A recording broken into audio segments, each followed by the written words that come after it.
Hello, everyone, and welcome to Nursing to Be and to Do, your one-stop shop to becoming health literate.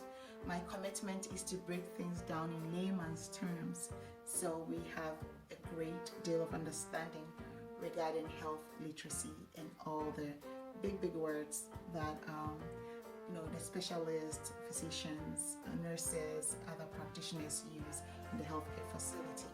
We've been talking about myocardial infarction, aka heart attack, and today we're going to talk about the types of heart attack. So when you go to the hospital and the cardiologist says you got a type 1, type 2, 3, 4, or 5, it will help you understand what they mean and also hopefully guide you to make better choices and be compliant with the kind of treatment the two of you work together to create.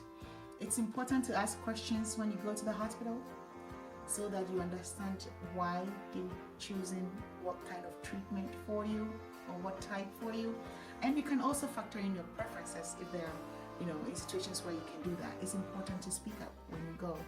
Okay, so today we're covering the types of myocardial infarction, aka heart attack. We've already covered heart attack in detail, and we know that heart attack is when the arteries supplying the blood with oxygen and nutrients get in trouble, when there is not adequate supply of especially oxygen to the heart as an organ. We know the heart is enriched with muscles for its activity.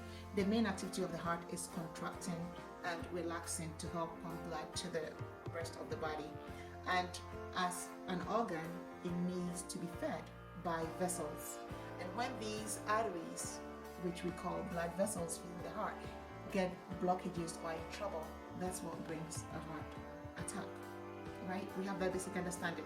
So now let's get to the types. Type 1 is the most common and it affects majority of the people. It's when cholesterol, fat, lipids, and other fatty substances line themselves in the inner walls of the artery and therefore blocks the lumen such that inadequate oxygen reaches the heart or feeds the heart. So it blocks it, narrows the space that blood has to flow through so that there is not enough blood, which is oxygen-rich blood, to get to the heart, for the heart to use. That causes death of the tissue, which is the heart tissue, so leading to the type 1 type of heart attack, which is atherosclerotic heart attack. Type 2 deals with oxygen demand and supply problem. Let's say your heart rate is very high. It simply means that your heart is beating so fast such that it's not allowing ample time for adequate gas exchange in the pulmonary circuit, which is the lungs. When the blood gets there to exchange oxygen, drop off CO2 and pick up oxygen, there is not enough time for that to happen because it's beating so fast. And therefore the blood getting back to the heart to feed it as an organ, it's not rich with oxygen that it needs. So that's a type 2, is demand supply issue. Then type 3 is sudden unexpected cardiac death. That is, you have a heart attack and die before they could even diagnose it. And usually the diagnosis is done after you're dead. So that type is a type 3. And then you have type 4, where you go in, they know you have a blockage somewhere, they take you to the cath lab to fix it. And then after the coronary artery intervention, let's say they place a stent in your artery to keep it open so that blood can flow through. A stent, for those of us who are not in the medical field, a stent is, something with, it's like it has a space in it where they insert it into your artery to keep it open. Just like picture keeping a pipeline open. A pipeline is trying to close and you push something in with a hole in the middle to keep that pipeline open. So think about something like that. But then after that, you still develop a clot and the heart dies. That is a type 4. And then you have type 5, where you undergo a coronary artery bypass graft, which we call cabbage, where they go in, do an open heart surgery, rechannel blood flow to the area that is infected.